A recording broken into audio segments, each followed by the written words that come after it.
Welcome to the Our Revolution Maryland weekly podcast with Carlos Childs, and I'm Hal Ginsberg. So glad to be with you.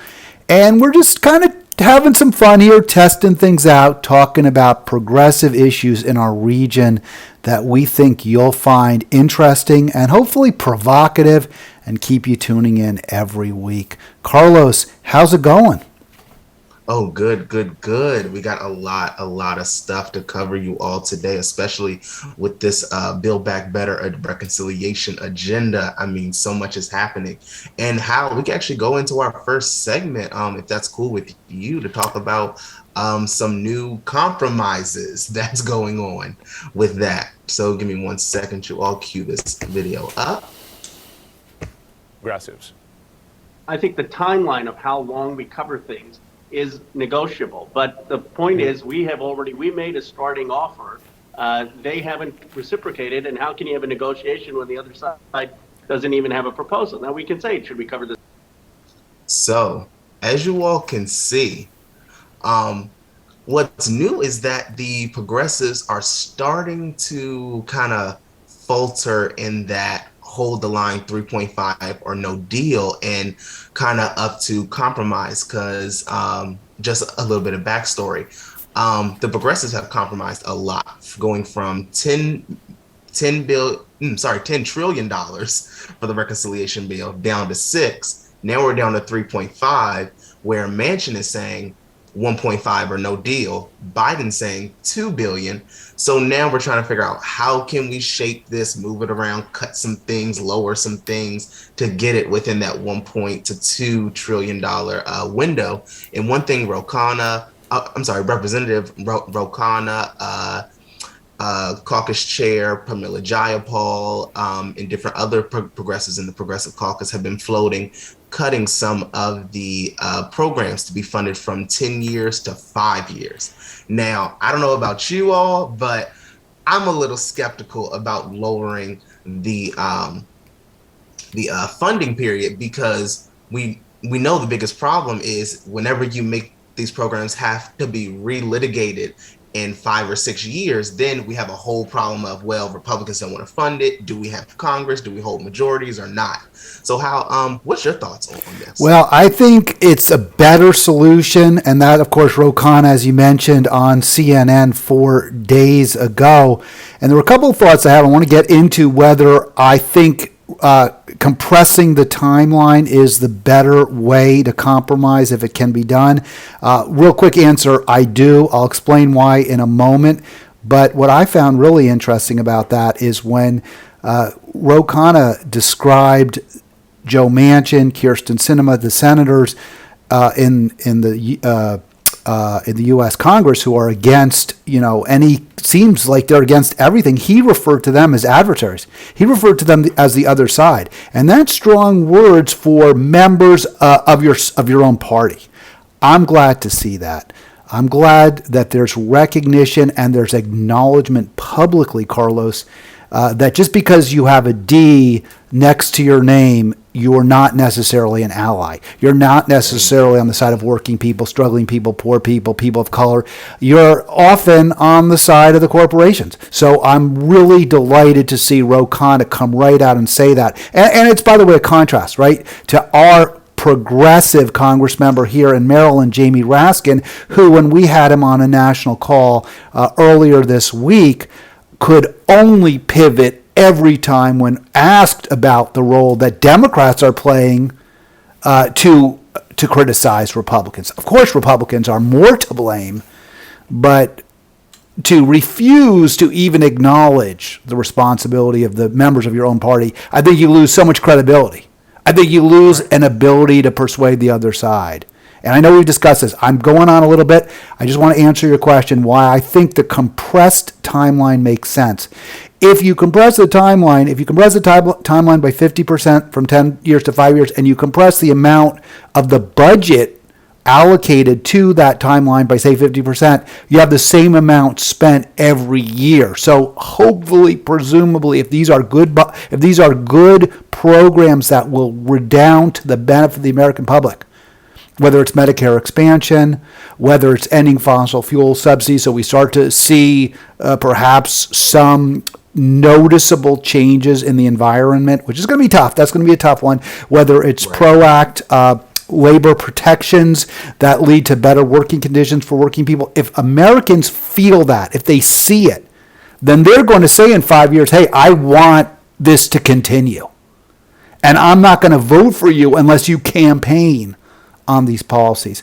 I think it's better to do it that way than to say keep the same time frame but compress or reduce by 50% the allocated amount, because then the policies won't provide the same benefits.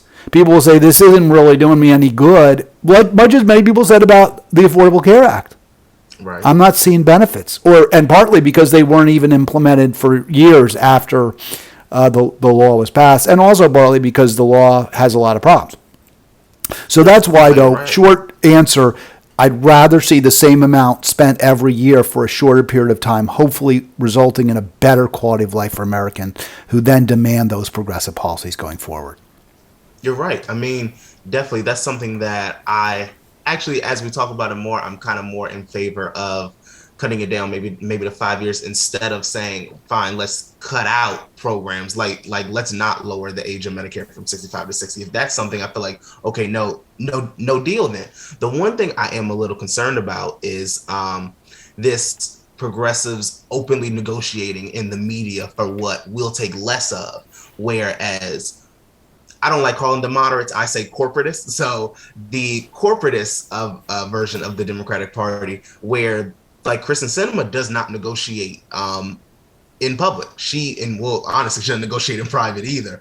But people like Joe Manchin, they kind of know how to wield their power here to say, fine, I'll take 1.5. I'm not going to tell you what programs I like, what programs I don't like, because I don't want to show all my cards. So I think progressives, we can't go into it with we'll cut down our program length. I think we should stay fine. We should keep up the image of fine. Tell us what you want to cut. Tell us where you are, so we can put public pressure on the more corporate side of our party. Here to say, fine. Prove to the American people why we should cut Medicare, why we should cut why we should keep giving out fossil fuel subsidies and things like that. The one thing I will point out with Raskin is, I think there is a certain section of the Democratic Party that you have where someone can be progressive, like, left of normal people, left of liberal, and they feel, I guess, in a place where if they challenge leadership or corporate establishment, that there be this big backlash. And I think the more progressives that speak out and say no, Chuck Schumer, Nancy Pelosi, Joe Manchin, Kirsten Sinema, they are not the same as Ro Khanna, Jamie Raskin, Pramila Jayapal, Jamal Bowman, and etc. I think we have to start making those clear distinctions, because when we go into primaries, we can't always keep saying every Democrat is the same, because that's how we end up with the same old, doing the same old horrible things. Well, I'm with you. I mean, this is a problem with the two-party system because the leadership especially knows it can only keep its power. People, Nancy Pelosi, Hoyer, Representative Clyburn, their power derives from their majority. If we had a majority of Democrats, if we had a multi-party system where there was a Democratic Party, a Green Party, maybe a socially progressive, economically conservative party, like the Libertarians, for example, the Democrats might not have a majority. The leadership would not retain its great power, and they would, so they're constantly pushing for solidarity, for loyalty to the party. And we even see, some of the squad members who seem much less willing to challenge other Democrats than they were when they were first elected. I don't have a solution. Do you have a solution to that problem, Carlos? Really don't. And that's the one. I think one thing is you just need like the left of the left to just start calling out their own party, and really we need to have a solid block that will say, I am the most radical. We're out on the news fighting every single day. And then you need those kind of people who are acceptable to establishment to a point, but still left and progressive. We need them to be more of the, I don't want to say the face. They're more of the like presentable face. They're fine standing next to leadership, but they still have that adversarial attitude to them. Where, like when AOC started doing those rallies or protests in Nancy Pelosi's office or Speaker Pelosi's office, those were good. We need people like that, but we also need people like Ro Khanna and Jamie Raskin, who are like, okay, I don't have to call out leadership all the time, but sometimes I do. I'm there to make progressives look more nuanced and more kind of not so radical, where AOC is there for public pressure and to be the more radical. We need that mix, and I think that's what we're missing now. All right, you're listening to the Maryland Weekly, Our Revolution, Maryland's Weekly, with Carlos, and I'm Hal, and we are two very involved staffers, leaders, whatever term you want to use, activists in Maryland. Carlos, I put in the chat a link to a video that's gone viral. I can't share it right now because of some issues with my operating system, so I'm going to ask you if you can play that, and we can discuss whether you think this is the way for progressives to move forward and if this is an effective strategy. Yep, here we go. Hi, Senator Sinema. I want to ask if you can explain to the American people what you're planning on cutting from Joe Biden's Build Back Better plan. I'm having trouble hearing. Do you want to cut climate priorities? Is it elder care that you want to cut, or is it child care?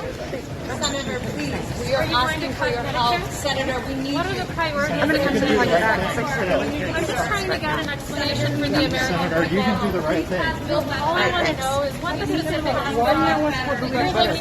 So you can cut it there, Carlos. That's about a 45-second video that actually I shot. And I'm proud to say it's gone viral. There's over 400,000 hits on it. The woman you see in that video, Kanor Ojha, is with the Green New Deal Network. We were both working with and within People's Watch Coalition when we shot that video. That's where we actually bird dog. We confront Senator Sinema. Do you think that's effective, Carlos? I mean, is that what you're talking about when you're saying asking them directly, what would you do? Yes. I think that's like probably one of the most effective strategies to fighting the corporate Democratic Party, because Kyrsten Sinema in this point, she would be totally fine to never say what she's for, never say what she's against, and go about her day. I think when we show you your day-to-day activities are going to kind of be ruined, you're going to go out in public and feel some kind of shame for kind of turning your back on the people who voted for you and the people you represent. So I think putting that public pressure on her, so hey, maybe in 2 weeks when she gets tired of hearing people ask her, what are you for? What are you for? What are you for? Every single day, she feels like, oh my gosh, fine, I got to say something, because I just don't feel like getting attacked. Not getting attacked. I don't feel like getting questioned every single day. And this actually goes to another point that I want to say it was Ryan Grimm who made this point on the Hill show where he said, and this is in reference to the bathroom incident when they followed her. And I don't know how the people listening feel about that. I'm more on the side of, I mean, it was kind of okay. I feel like that is something it should be kind of weighed with every time it happens. She hasn't had the town hall in 2 years, hasn't taken public comment in 2 years, not telling anybody what she's for, what she's against. Kind of agree with them doing that. But he was saying it shouldn't really be regular people. It should be reporters doing it. And I think that's the problem, is that reporters are kind of going along with whatever she wants to do. What do you think about that? You know what? I think it's more powerful when it's constituents. I think it's more powerful when it's the American public. I think that if it's reporters, there's more likely to be a backlash. I think there's more likely the perception, hey, it's the elites, right? It's the two elites. It's the media and obviously the political elite, and it's a theater. It's performative. Yeah. Here you have just everyday people. And so to me, maybe this is more effective. That said, I'm not I hope it's helpful. I hope it's impactful. I hope it's effective. I think the problem with the shame argument is you can only shame someone if they feel shame.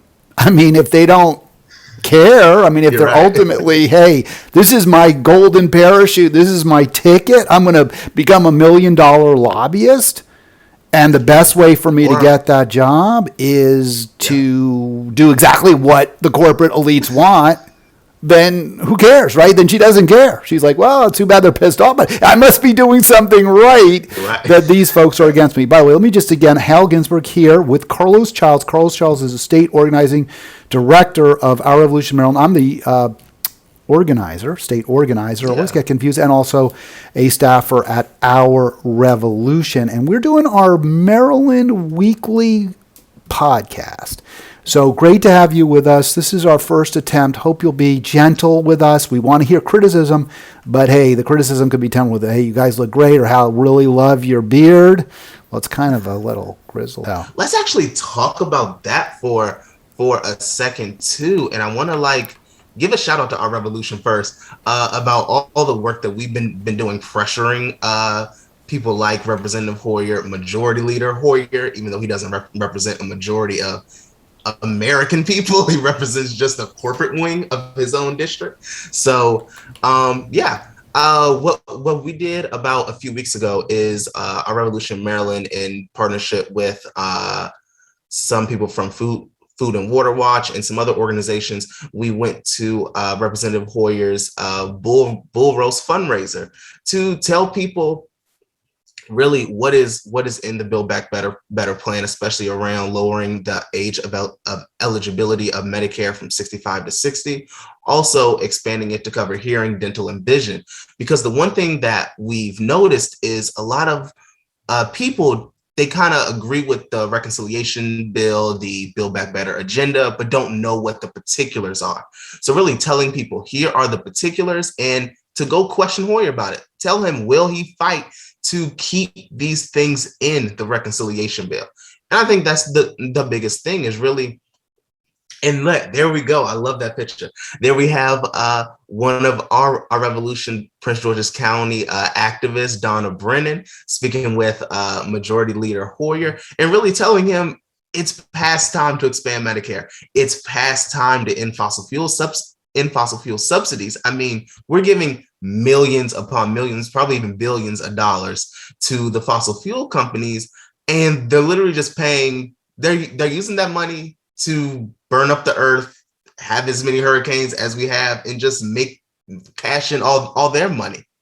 So yeah, it's time to end that, and it's time to get people activated about it. I think that's the biggest thing. Yeah, let me just interrupt, Carlos, because I actually messed that up a little bit, and when I tried to share it, I lost our live stream.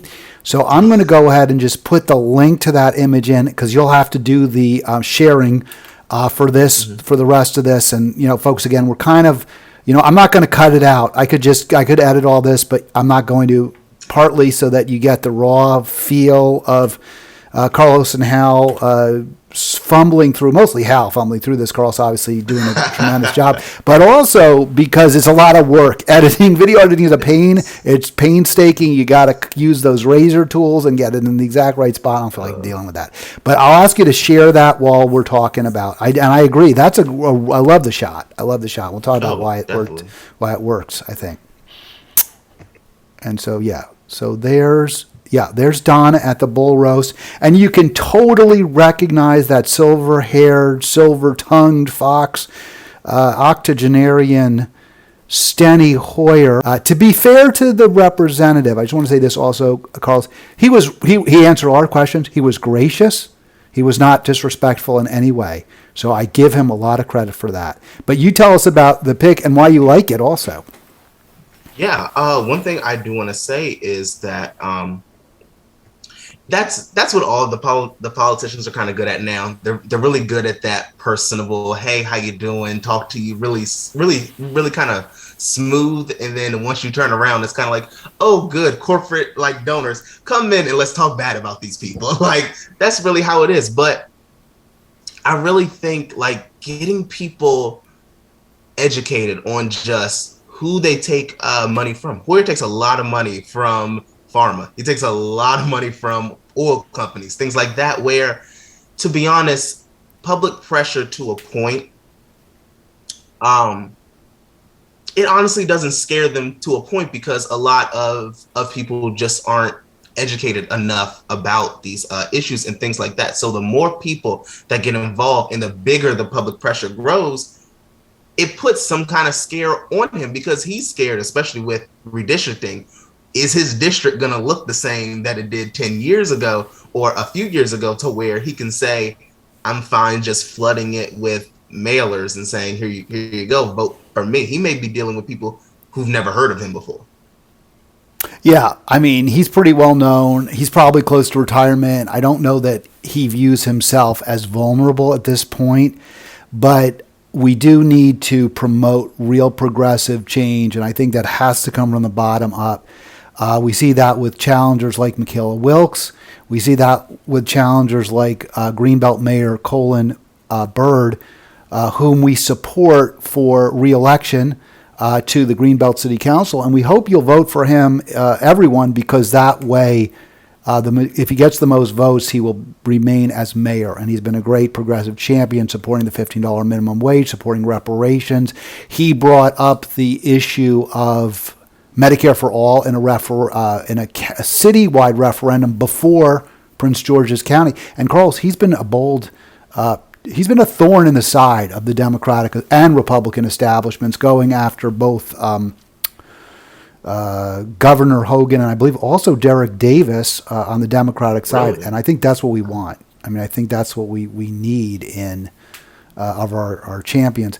You're looking to replicate that in the state house. Tell us very quickly about your run, because we should cut this pretty soon, I think. Okay, cool. Yeah. So you all, I am also running for the House of Delegates in Maryland's 20th District, Charles County. Yeah, I'm doing the same thing, knocking hitting the pavement, knocking on doors, talking to people. And I think that's the real difference between a lot of us younger progressives to the more establishment, or people who've been there for years and years, where we're going to people, getting them activated, telling them what's our platform, what we're running on, and things like that. So it doesn't feel like every 4 years I just vote for someone and I never know who they are, what they're running for, or really care. I just vote off of name recognition. I don't want people to vote for me off of name recognition. I'm sure Michaela, Colin, and others also, they feel like, I want you to vote for me because you think my policies that I believe in are going to best help you and serve you. And I think one thing, we need to get Michaela and Colin on one day to talk about their platform and things like that. I definitely want to talk more with Colin Byrd Mayor Byrd about his reparations fight and what he's been doing on that front. Definitely. Yeah, no question about it. They're both really interesting, really intelligent. I mean, I learned so much from both of them when speaking to them, and their experiences, I think, are really what we want people in offices, because you know, what do you have, like a multi-millionaire class, and that's not just in Washington too. I mean, you see privileged people in every elected office. And if they aren't privileged when they're first elected, then they become privileged pretty quickly. And that's something I'm going to ask you about, Carlos. So we've seen, even with people like Jamie Raskin, who campaign as progressives, who campaign for truly pro-people legislation, or even an AOC who, you know, sat in once when she was first elected at the Speaker's office, and then later referred to her affectionately as Mama Bear. So what happens when Carlos Childs? I know it is right. I mean, it's like it kind of like it turns your stomach though too, right? Like this is so. So what happens when Carlos Childs comes into the Annapolis House of Delegates, the State House, and the Speaker Adrian Jones calls Carlos up and says, "Hey, you're doing. Hey, great job. Super impressed. Way to go, getting elected. I need you to tone down that rhetoric a little bit about that healthy Maryland stuff. You know, it's not really going to help get it passed, and you're going to, you know, or all this stuff about police criminal justice reform. We've got sheriffs. We've got people who are, and they're Democrats, and we don't want to lose those votes, right? And plus, we want to be able to support you in 4 years so you can keep your seat and maybe even become a senator or a Congress member like Jamie Raskin. So I'm just asking you to play ball. So what are you going to say to that? I think, the main thing I'd say is, come to my district. Like, let me show you a tour and show you why I'm talking the way I talk, why I'm out there on the news fighting for the Healthy Maryland Act, fighting for Maryland to finally use that extra tax surplus to fund some of these big green infrastructure projects. I would say, come to my district and let's see. I feel like that too. A lot of leadership may not know what's going on in everyone's particular district. So, hey, you want to know why I'm fighting and I'm yelling and I'm screaming? We want this. Our district needs X, Y, and Z. Come find out. Come see. It's tough though, because, the speaker says, hey, talk to your buddy Julian Ivey, because he was kind of a little too far to the left and he's frozen, right? He's frozen out. I mean, it's tough. It is tough. And the power is seductive, tough. Right? I mean, she's going to invite you over for a nice steak. I'm just. No, you're right. I mean, you're right. It is tough, and it's kind of. I'm trying to choose my words a little carefully here, but I want to say I think that it takes strong people to be elected, and I think that is why a lot of people should not vote for their elected officials based off of personality. It should not be who's the friendliest to me, who's the coolest person I can be around. It should be policy, because then that kind of changes how they're gonna work with their, I don't like the word colleagues too much, work with their fellow legislators. And that's what it should be. I think all legislators need to see each other as you all represent different districts, and we're all co-legislators. We may be in a party, but we can't have that we're best friends kind of attitude too, because I think that's how they get you. You don't want to speak out against your friends, right? We're all supposed to be colleagues and buddies. No, I'm sorry. I work to represent my district. You work to represent your district. Where we can agree, let's work together. Where we disagree, let's try to find a compromise to it. And I think that's the main thing. When you come in with personality, it's not gonna, you're really kind of with whatever. All right. Well, I appreciate that very much. I think that's as honest as an answer as you're going to get. I mean, because when you're a politician, you got to balance issues, and you want to be influential. You want to have impact. At the same time, if you completely alienate leadership and your colleagues, you won't have much influence. But if an institution is corrupt, then there's going to be. I mean, it's a tough, fine line you gotta walk, and unfortunately, I think the bad guys are still winning, and they're still keeping the people down, and they're profiting from it. All right, again, Carlos Childs, Hal Ginsberg. This is the Maryland Weekly, Our Evolution Maryland's weekly videocast, podcast, what you will, and we'll see you next week. You give us the final word, Carlos. Oh, please, everybody, hit that like button, subscribe button. You're watching YouTube, podcasts, whatever you're watching on. Whatever button is a positive one, hit that one and hit subscribe so you can stay tuned.